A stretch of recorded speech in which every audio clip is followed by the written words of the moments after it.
Ang tipo kong negosyo. Ang tipo kong negosyo. Mahahanap mo rin ang iyong perfect match, ang negosyong magsisilbing inspirasyon sa iyo at makapagpapaunlad ng iyong kabuhayan. Hindi lang door number 1, number 2 at number 3 ang magbubukas para sa iyo dahil samut-saring business ang matutuklasan sa Ang Tipo Kong Negosyo. Kung saan ka pa naghahanap ng business opportunity, sa akin lang, may opportunity ka na. Pwede ba kitang abutin?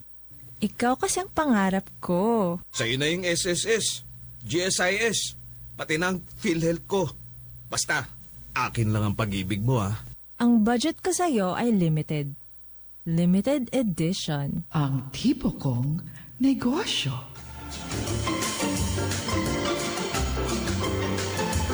Sina Tess Ramirez at Direktor Thelma Dumpit Murillo sa Ang Tipo Kong Negosyo. Good morning! Maganda umaga po ng Biyernes sa inyong lahat at welcome sa isa na namang edisyon ng programang Ang Tipo Kong Negosyo, hatid po sa inyo ng Radyo ng Bayan at ng Department of Trade and Industry. Ako po si Tess Ramirez at ang aking partner, syempre ang pinakamaganda at pinaka-sexy sa DTI. Na yan ay walang iba. Marami ba magagalit? Hindi. Isa sa mga sa mga magaganda na lang, ayan. At mga sexy, no? Na mga opisyal ng DTI. Si Director Thelma Dumpit Murillo. Director Thelma, good morning. Good morning, partner, at good morning sa mga suki nating taga-subaybay. Meron bang violent reaction? Ha? Parang natigilan ka ngayong umaga. May mga gusto magprotesta. Ay, ganon? Sige. Dalhin natin sa Senado. Hindi, si Ma'am na ang reyna, di ba? Anyway, welcome po sa programa at samahan po ninyo kami sa susunod na isang oras. At ngayong Love Month pa rin, partner, pag-uusapan pa rin natin ba ay may kaugnayan sa love? Syempre. Dapat ang pag-ibig ay pangmatagalan, di ba? Hindi isang araw lang. Oo naman. Oh. Not one day, but every day. Yes. Not once, but twice. Twice? Yung iba, thrice pa nga eh. Ay, iba na yun. Baka Muslim yun. Diba? Anyway, naku, samahan po ninyo kami at talaga naman, katulad ng sinabi ng ating partner, ang Pinoy talaga parang, talagang pinanganak na romantiko ang mga Pinoy, di ba? Mm-hmm. Kaya Correct. yung mga dayuhan ay nahahalina sa mga Pinoy. Oh. Nahahalina sila sa mga Pinoy. Ayun na nga. Ayun.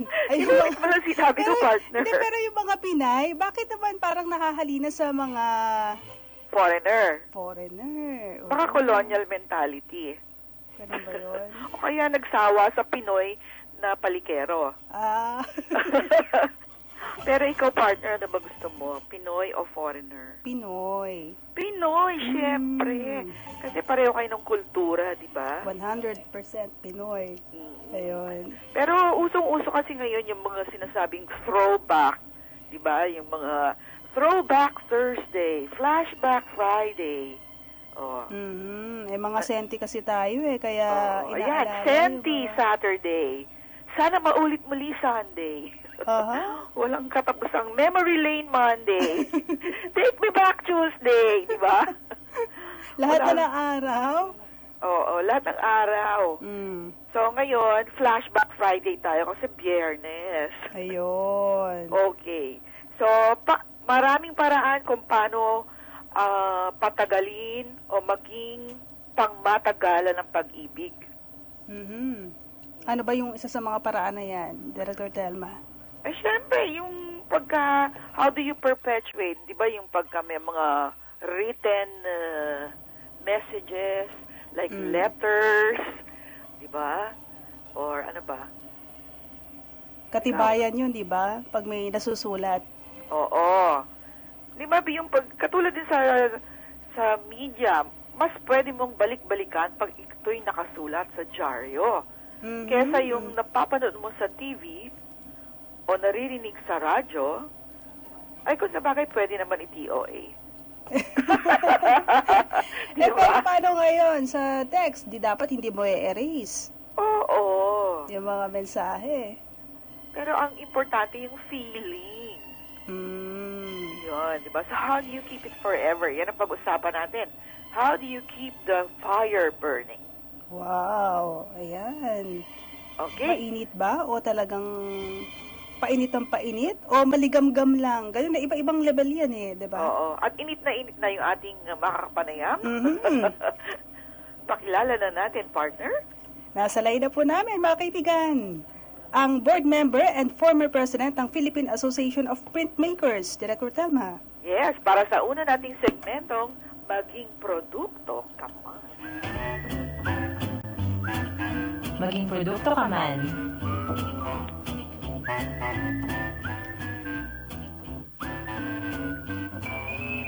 Okay, welcome to the program, Miss Ambi Ambano. Good morning.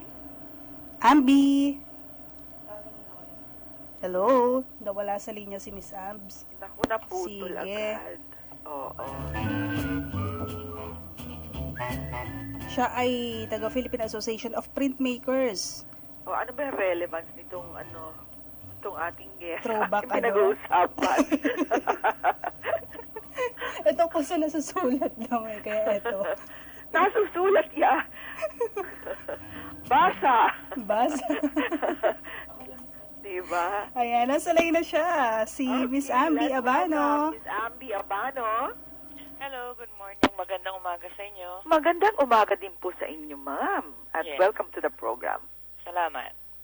Okay, kayo po ay former president and now a board member, ganun po ba? Oo, opo. Of the Philippine Association of Printmakers or Yes po. ano ba yung acronym nito? PAP? Tawag namin sa kanila PAP. PAP as in Pop Smear. Hindi naman. Pop lang.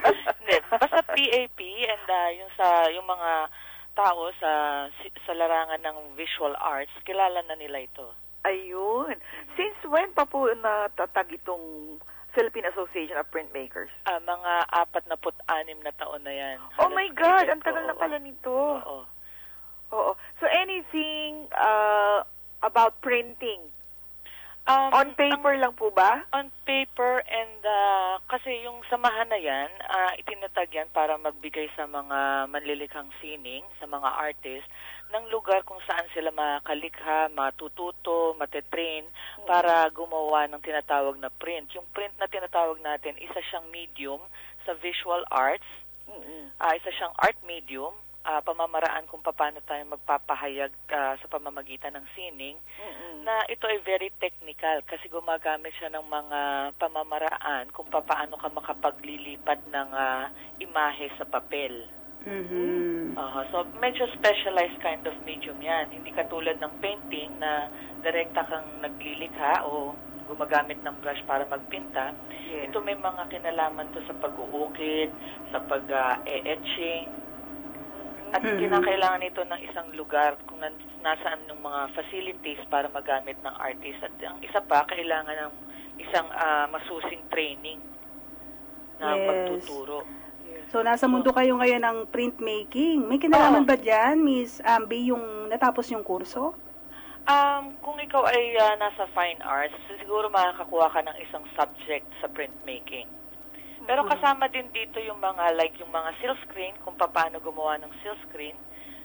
Siguro alam ng mga nakikinig kung ano yung silkscreen, kung paano nag-iimprenta sa t-shirts. Yes, oo. Pero yung pamamaraan na yan, pwede rin natin gamitin para gumawa ng art. At sa paggawa namin, ginagawa namin ito sa papel.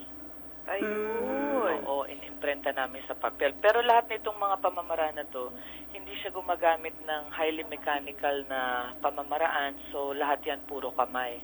Ayun, handcrafted. Handcrafted, oo. Wow. So, kung ang printmaking, tinuturing namin na isang sining, isang art, at saka isang craft at the same time. That's right. Kasama rin ho ba yan yung mga cutwork nung pambalot ng pastillas? Is that also... Hindi, kasi wala ka namang inilipat sa papel. Ayun. Ito, ang kasama dito yung Pero mga yung design halimbawa. niya, mahirap din yun, di ba? Ang design mo, kasi kung ang meron tayong tinatawag na rubber cut or wood cut, Yes. ang pamamarang to, kaparehas nung nakikita nating stampad. Kung meron kang isang, Stampad, I meron kang see. isang parang rubber sole, Oo, doon ka oo. magdo-drawing, doon ka uukit, tapos Right. lalapatan mo siya ng tinta sa pamamagitan ng tinatawag na brayer, parang roller siya na may ink. Mm-mm. Tapos ilalagay mo ang papel, ilalagay mo ng pressure sa likod at lilipat yung imahe. I see. Oo. Yung katulad ng mga ibang seal, yung mga Parang ginagamit noon ng mga unang panahon. Oo. Is that considered as Oo, kasama 'yon. Kung Kasama. ililimbag mo siya, ibig Oo. sabihin kung ipiprint mo siya, Mhm. kasama 'yon.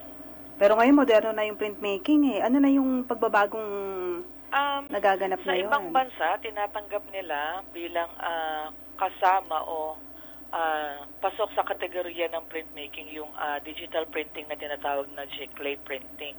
Pero sa karamihan ng mga manlilikhang sining dito sa Pilipinas, may pagka-purist ang marami na isineseparate yung kategorya niya sa digital art.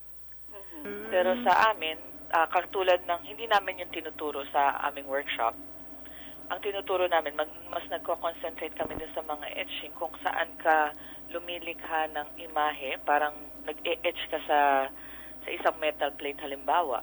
Anong mga gamit ho ang kailangan doon? Pagka Scalpel, yung mga gano'n? may mga ganon, may mga tinatawag kaming stylus, burnisher, mga tools yan na gawa sa metal. Opo. Tapos meron ding pamamaraan kung saan parang uukit ka sa metal plate. Mhm. Oo. Tapos binababad yun sa acid. Ngayon, pag natapos mo na yung image mo dun sa metal plate, may mga lalim na yung linya mo, Oo. drawing mo. Wow, ang ganda. Tapos lalagyan mo siya ng ink, yung buong plate, yung buong metal plate. Tapos iwa-wipe off mo o pupunasan mo yung ibabaw lang. Kasi pag pinunasan mo, hindi naman niya mapupunasan yung mga lalim. So meron tayong tinatawag na etching press. Isa siyang manual press na para siyang may malaking torno.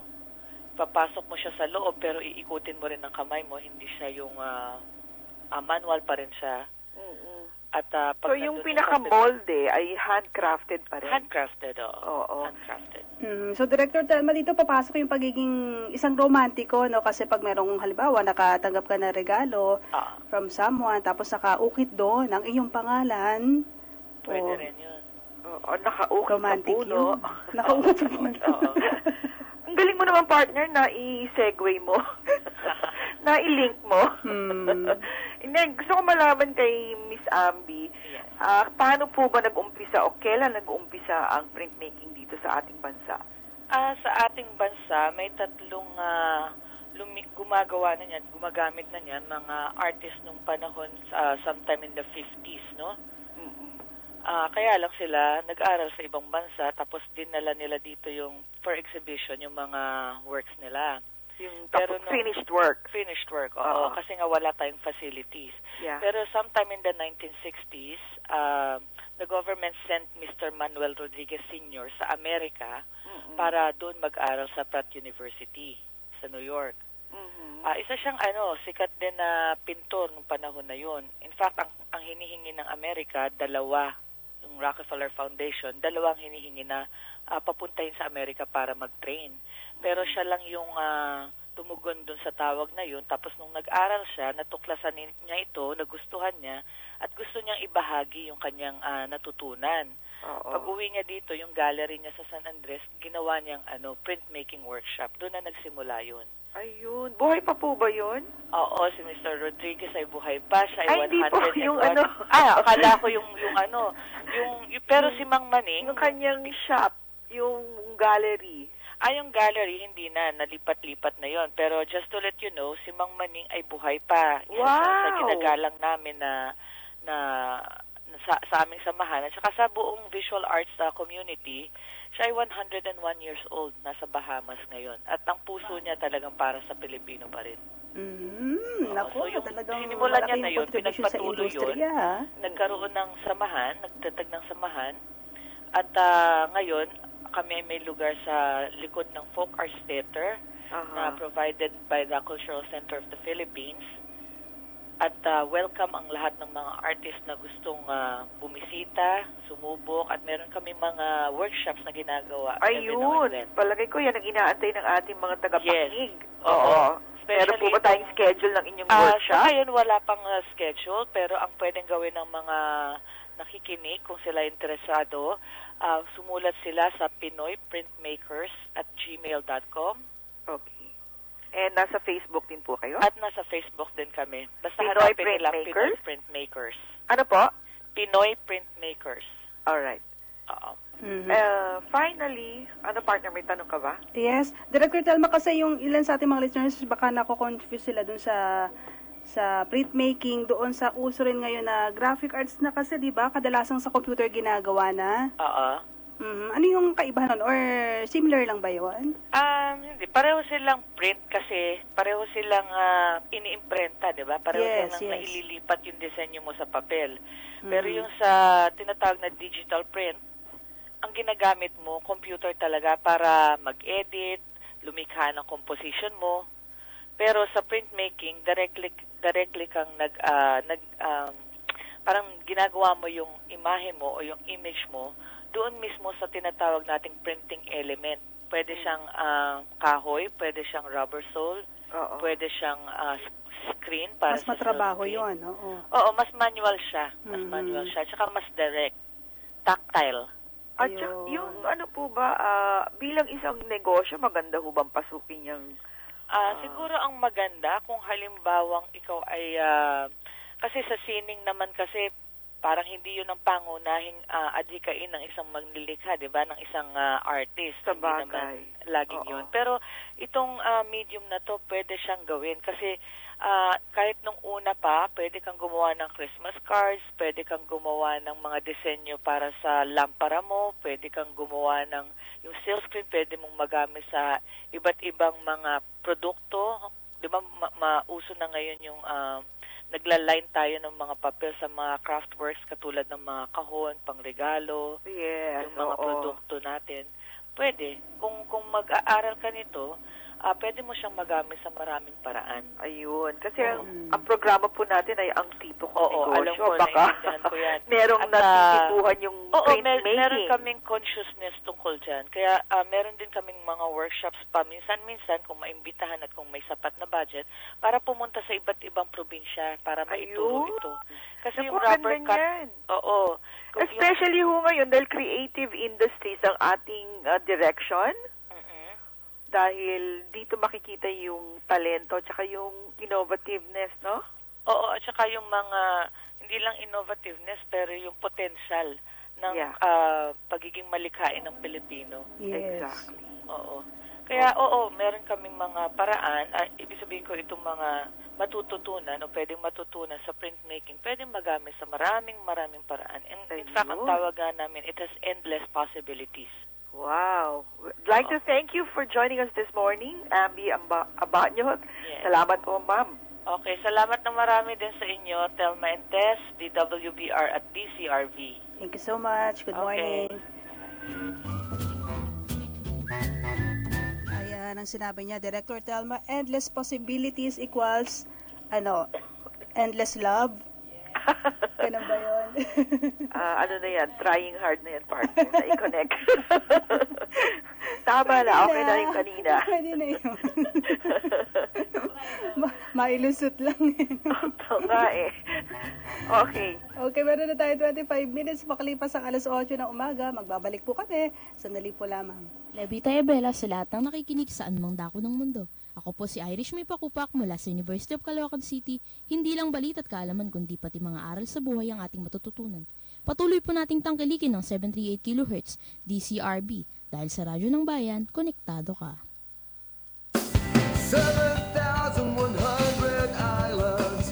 Philippine Broadcasting Service. Radyo ng Bayan 738 sa Mega Manila. One Philippines, one network, PBS.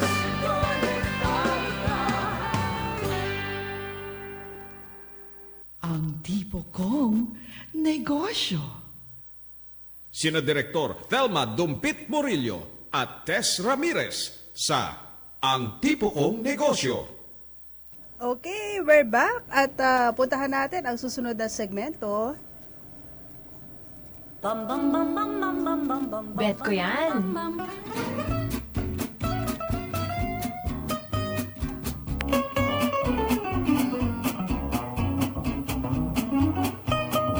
Para sa Bet Ko Yan portion, Director Telma, taga museo naman yung ating makakausap.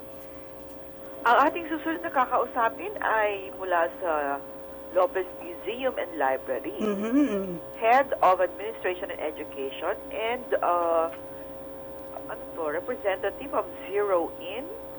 Ano ba yung Zero In? Tanungin nga natin sa ating panauhin. Welcome to the program, Ms. Ethel Villafranca. Good morning. Good morning, Director and Ms. Selma. Yes, good Morning. Thank you for joining us this morning.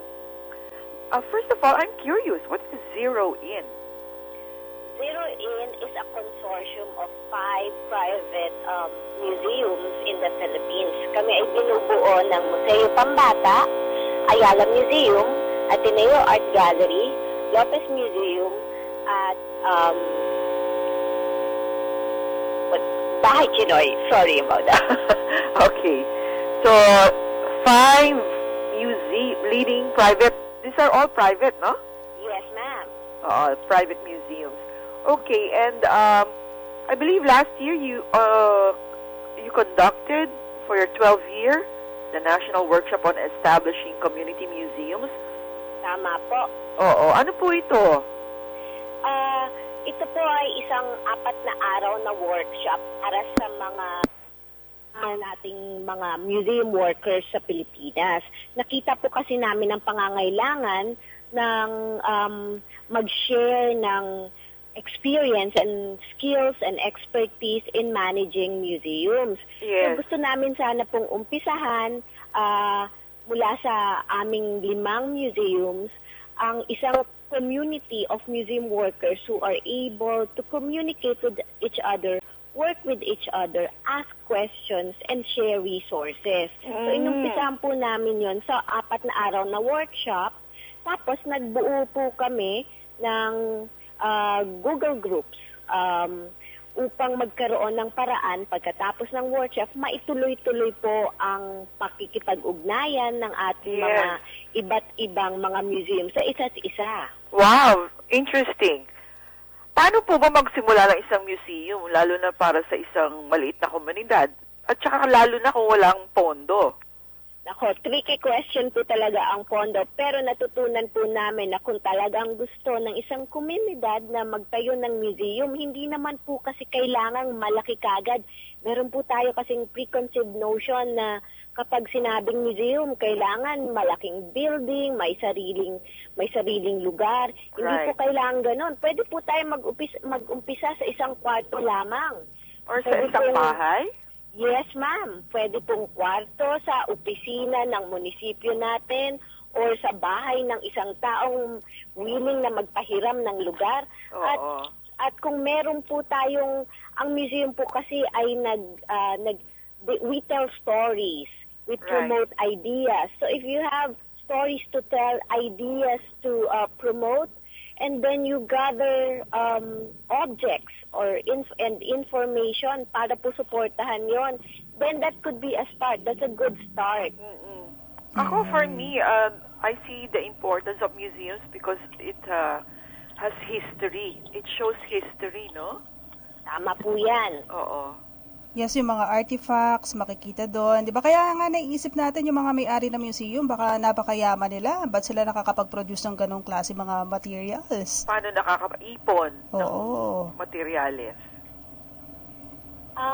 Kami po ay binubuo ng 3 private museum. Tapos yung 2 po, yung isa, Ateneo Art Gallery, isa pong university, tapos yung isa po, Bahay Chinoy.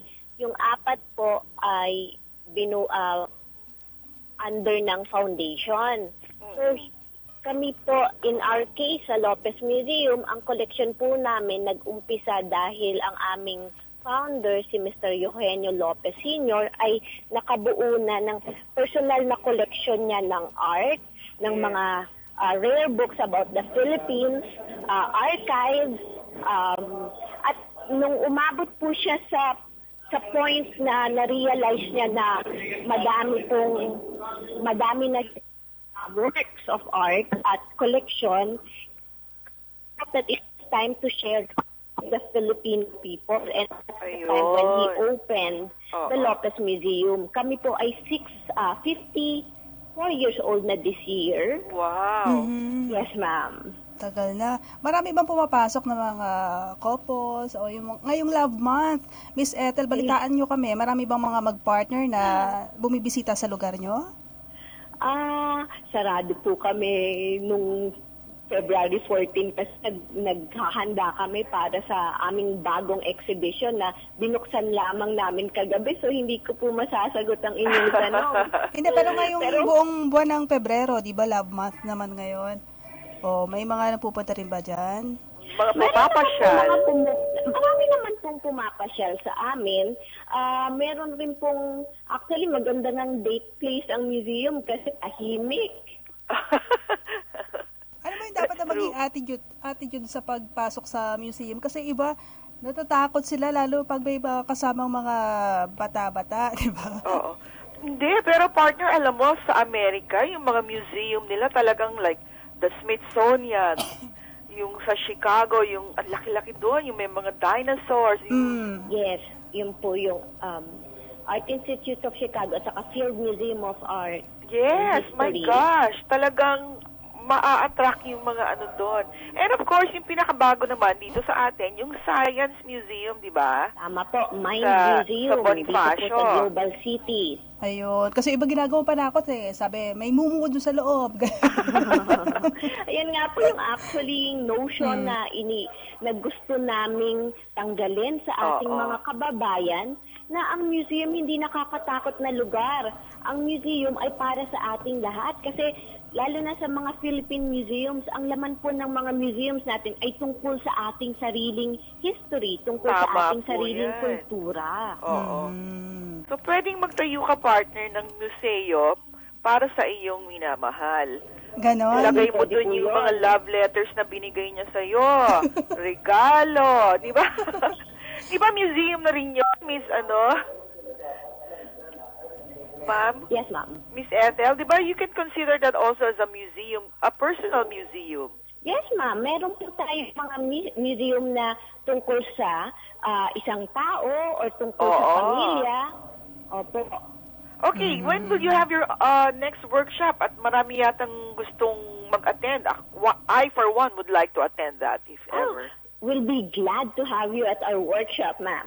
Ang sunod po namin ay, kasi po ginagawa po namin itong workshop, ang goal namin ay gawin itong sa Luzon, Visayas, and Mindanao. Inumpisahan po namin sa Luzon, itong nakaraang Setyembre, nakaraang taon. Ang susunod po namin sa Hunyo, wala pa pong fixed na date, pero sa kalagitnaan po ng Hunyo ito, gagawin naman po namin ito sa Mindanao. Wow! Ang layo. Opo. Kasi gusto naming marating ang mga lugar na medyo alam naman po natin mahirap para sa ating mga kababayan. Bumahe sa Maynila, medyo magastos po. So kami na po mismo ang gustong lumapit to make it more accessible to our fellow museum workers. Ayun. And Miss Ethel, doon naman sa iba pang mga museum na interesadong sumali sa Zero-In, kasi hindi pa sila included maybe ngayon. Pwede pa ba? Tumatanggap pa ba kayo ngayon? Ngayon po kasi wala pa pong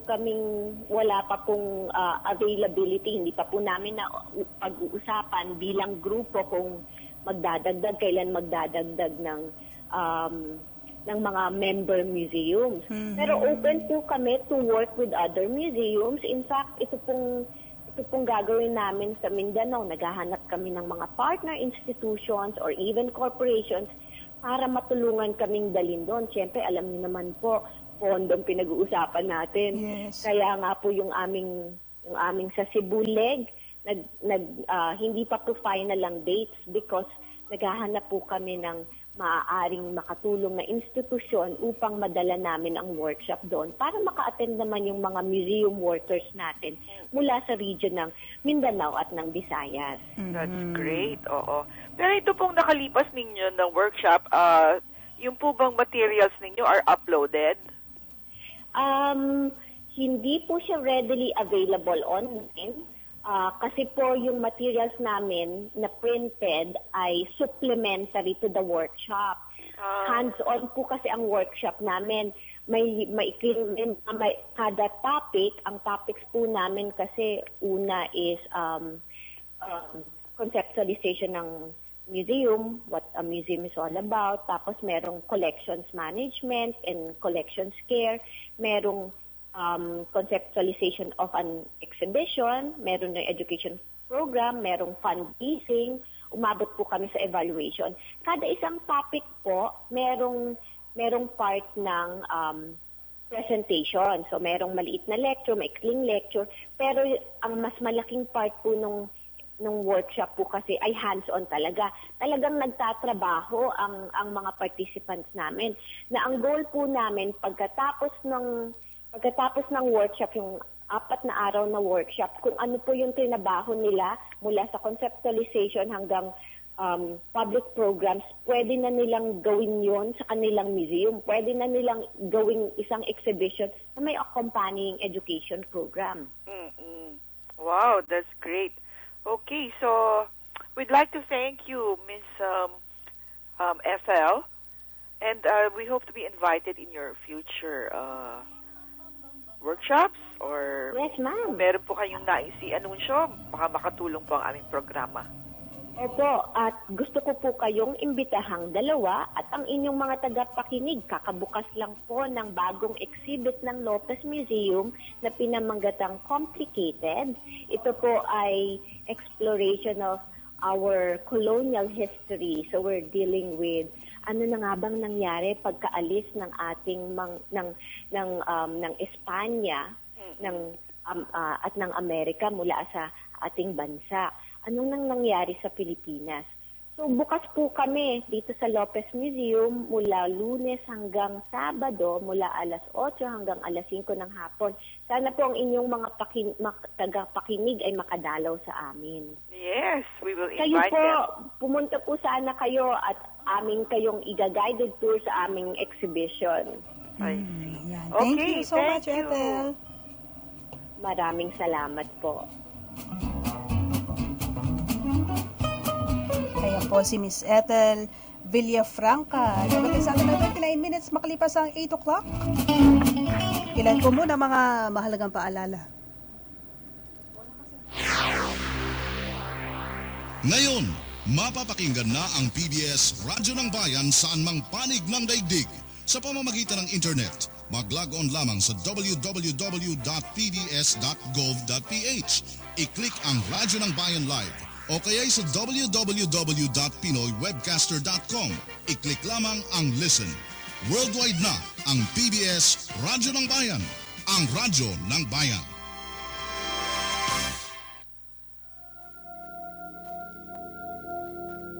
Alam niyo ba ang matandang kasabihan na kung ang kayamanan ay naglalaho na parang bula, ang karunungan ay tataglayin mo hanggang sa iyong pagtanda. Hindi natin ipagpapaliban ang mga pangangailangan ng ating mga estudyante. Kaya't sisikapin nating punan ang kakulangan sa ating mga silid-aralan. Dekalidad na edukasyon, kabilang ang edukasyong bokasyonal para makapaghanap ng marangal na trabaho ang hindi makapagkolehiyo. Si Pangulong Benigno Simeon Aquino III.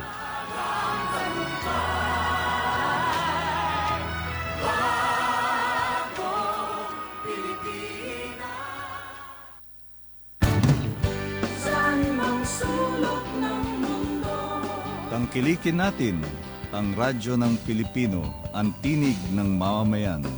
Ito po ang inyong lingkod, Secretary Sunny Coloma, dito sa DZRB, Radyo ng Bayan, 738 kHz. Konektado ka! Pinoy, konektado ka.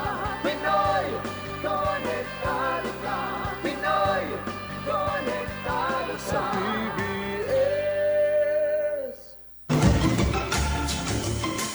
Kung saan ka pa naghahanap ng business opportunity, sa akin lang, may opportunity ka na. Pwede ba kitang abutin? Ikaw kasi ang pangarap ko. Sa'yo na yung SSS, GSIS, pati ng PhilHealth ko. Basta, akin lang ang pag-ibig mo Ang budget ko sa'yo ay limited. Limited edition. Ang tipo kong negosyo.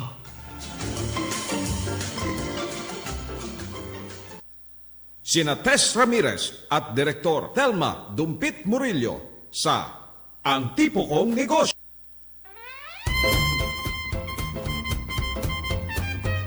Savings all my love for you. Okay, we're back. Tuloy-tuloy na po tayo mga kaibigan. Ako pa rin si Tess Ramirez with Director Thelma Dumpit Murillo. Director Thelma.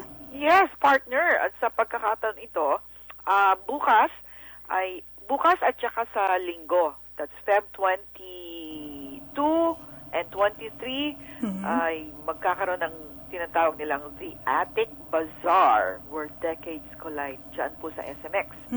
Ayun. Oo, at ito ay isang bazaar na inorganisa ng Business Management Society ng De La Salle University. Yan, the largest student organization yan ng De La Salle. Imagine, 1,195 members sila, Ang partner. dami.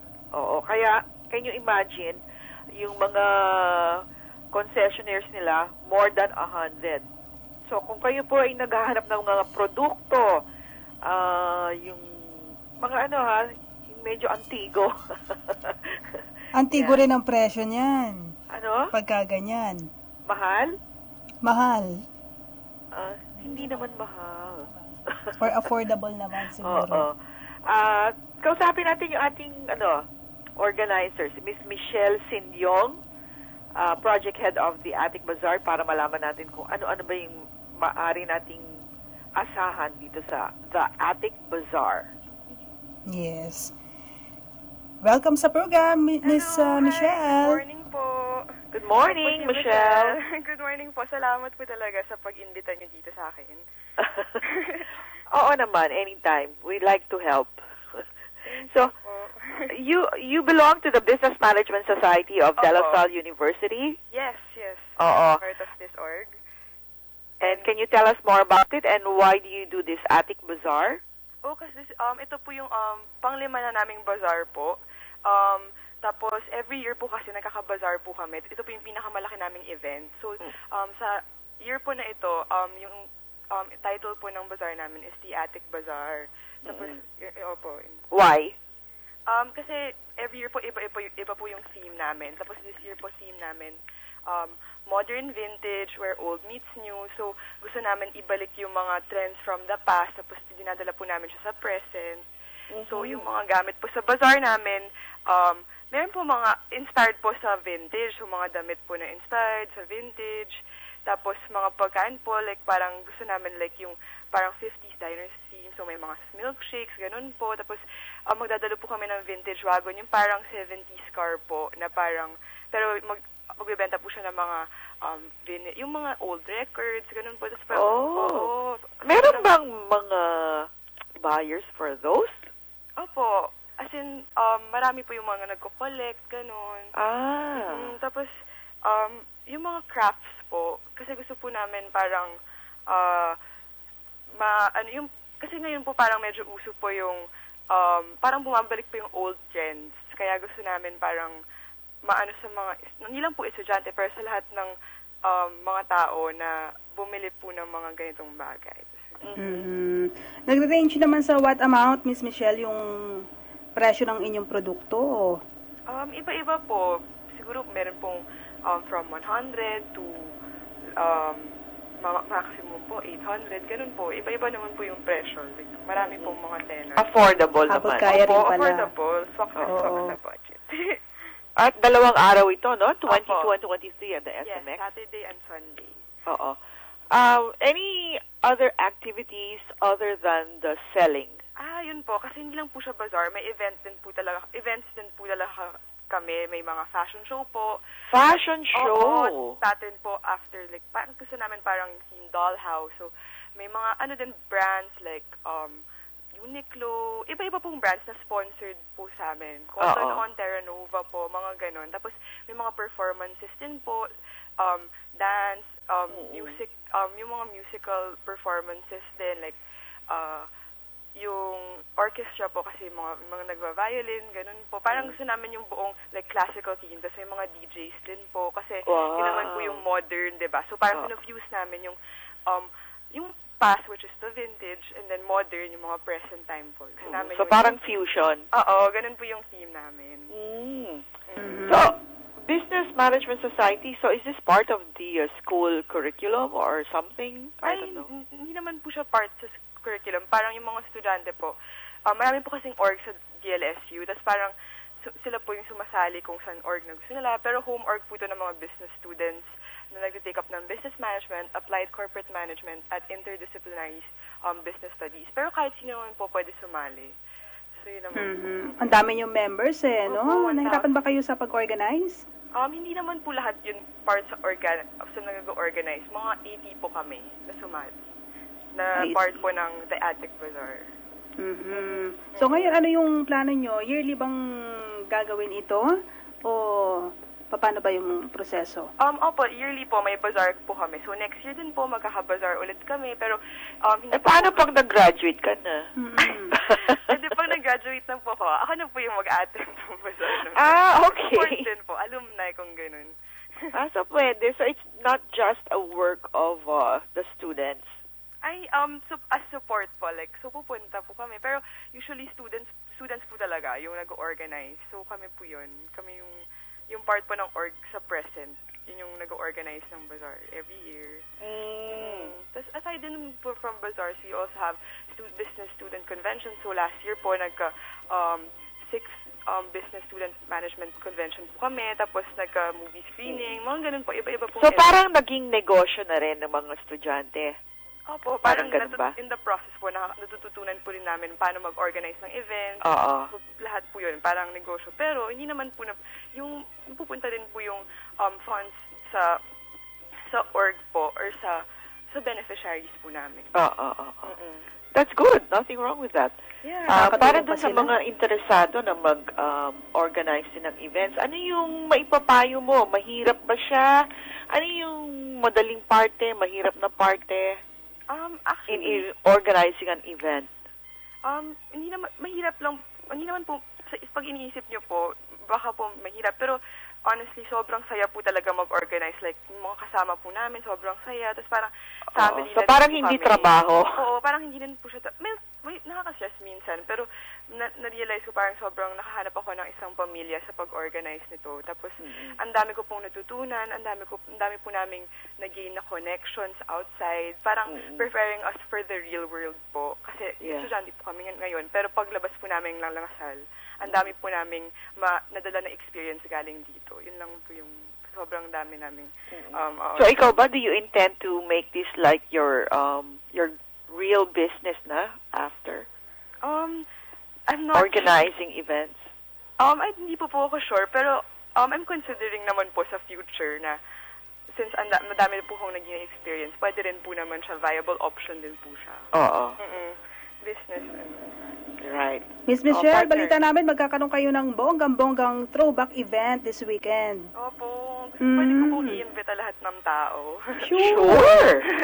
So, lahat po kayo, iniimbita ko po kayong lahat sa The Attic Bazaar where Decades Collide. Ito po yung magaganap sa SMX Convention Center Hall 3 from 12 noon to 10 p.m.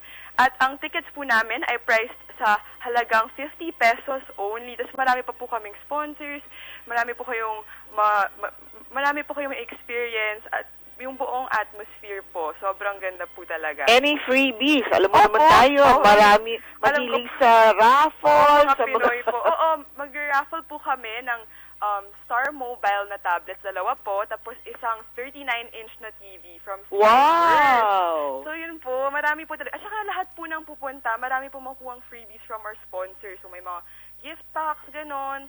Tapos may mga photo booths. Sobrang yung buong overall experience po. Like, Oo. Ay, matanong ko lang. So, how was it last year? Did it surpass your expectations? Yes, last year naman po, Times Square Fashion Bazaar po. So yung team namin, New York. Oo. Naganap din po to sa SMXN po. Tapos, mga higit 7,000 po pumunta. So, sobrang... Wow! Sana po this year, mas marami pa, mas mahigitan pa namin. So, ang dami ng pera ng Business Management Society. Hindi naman. Hindi ba kayo ino-audit ng ni Miss Kim Enares? Hindi naman. Ayun po, Okay. pupunta naman po sa, mabuting, like, sa mga, namin, beneficiary. Oo. Okay, well, we wish you luck this weekend. Sana nga mas marami pang pumunta, more than last year. Thank you po. Sana po rin po kayo rin makapunta po. Iningintay rin po ko rin kayong dalawa. Yes, So, we will salamat. try.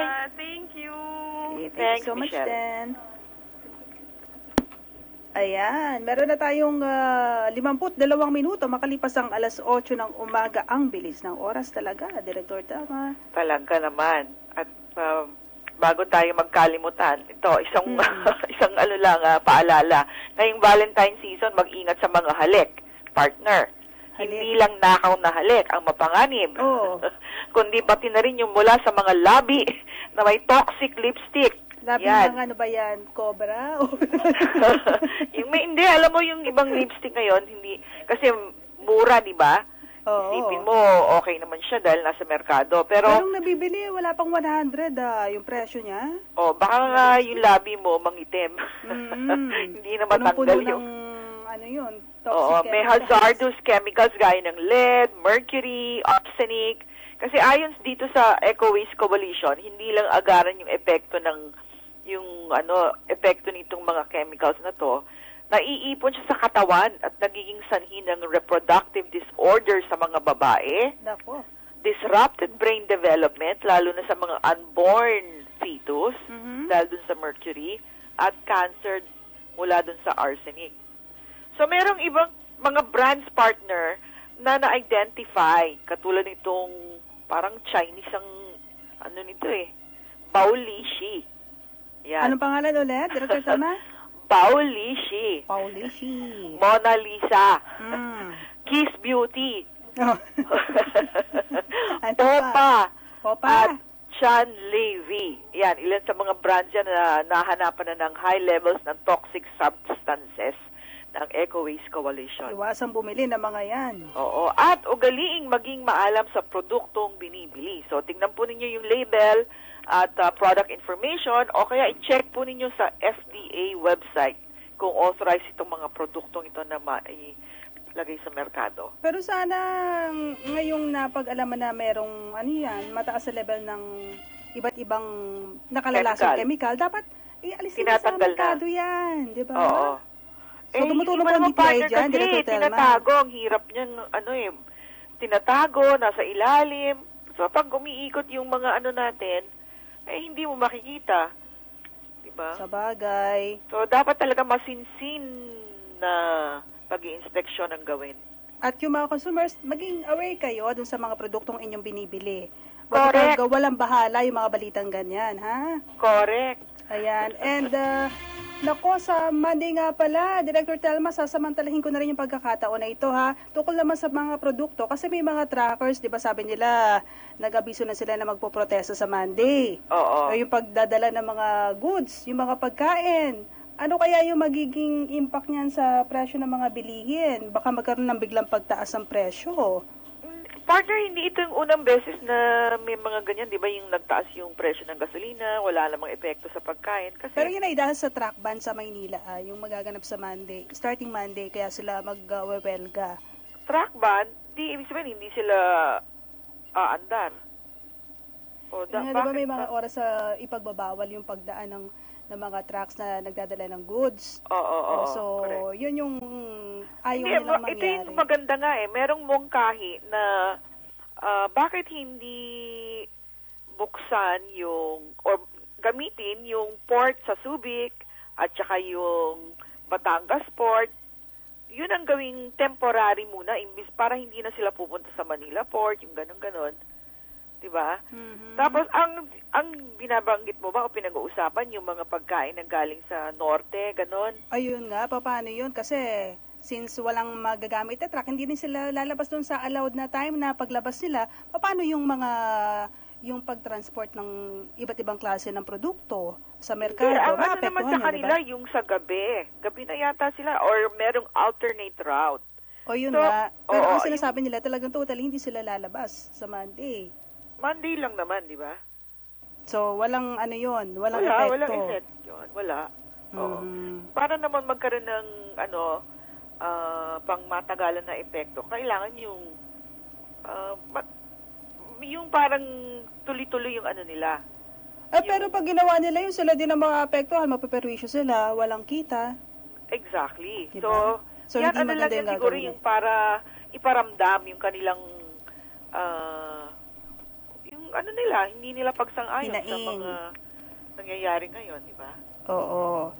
Pero huwag kayo mag-alala sapagkat siguro hindi naman maapektuhan yung ating mga produkto nasa ba naman merkado. yan? And Oo. kung meron mang pagtataas na mangyari, dapat ay nasa Naku, wala pa yung siguro 20 centimos. Wala pa dapat. Kung meron man, ay i-report na po ninyo yan sa DTI hotline 751-3330 dahil hindi pwedeng gamitin yan ng ating mga tindera. Okay, malinaw yan. 751-3330. Tawag lang ho kayo kapag meron kayong napalitaan na mapagsamantalang negosyante. Meron na lamang 2 minutes bago mag 9 o'clock. Oras na ng ating pansamantalang pamamaalam. Director Yes, Tama. partner. Maraming salamat ulit. Nagkasama tayo ngayong umaga at syempre sa ating mga suking taga-subaybay. Hanggang sa susunod po ng Biyernes, huwag kayong mawawala. Ito po ang inyong lingkod, Thelma Dumpit Murillo. Have a nice weekend. Have a nice weekend too. Ako po si Tess Ramirez at nagpapasalamat din ng marami kay Miss Marela Jem Castro, kay Marjorie Posas at sa aming mga nakaagapay sa technical side. Maraming salamat Engineer Lita de los Santos sa taga DWBR na engineers natin. Maraming salamat. Yun pala Dan. Thank you. Until next Friday mga kaibigan. Have a nice weekend.